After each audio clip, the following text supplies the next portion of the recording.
असं म्हटलं जातं की जे पुढचं महायुद्ध होणार आहे ते पाण्यासाठी होणार आहे आणि ही खरी गोष्ट आहे. आज जर तुम्ही बघायला गेलात, आज इकडे भांडणं, तिकडे भांडणं, इकडे लवाद सुरू, तिकडे लवाद सुरू पाण्याचे. मला वाटतं मागच्या वेळेस कर्नाटकाने सगळ्यात जास्ती शिव्या दिल्या त्या मला दिल्या असं मला वाटतं. मी काही म्हणत नाही, आमचे इंजिनियर पण काही कर्नाटकी आहेत, तुम्ही त्यांना समजावून सांगा. खरं म्हणजे आज पाण्याचं एवढं दुर्भिक्ष आहे. चेतनजी पंडित इथं आहेत, त्यांना माहीत आहे पाण्याचं दुर्भिक्ष काय आहे आणि त्यांनी मादईच्या बाबतीत जी मोलाची कामगिरी केलेली आहे ती हा सरकार कधीही विसरू शकत नाही. चेतनजी,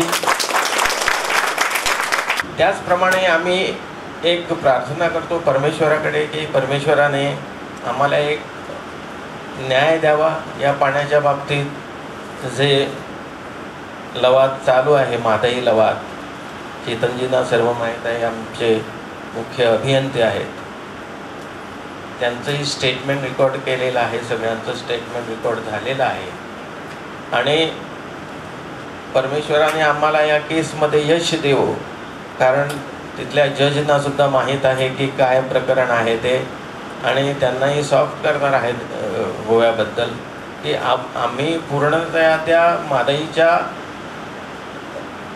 नदीवर अवलंबून आहोत.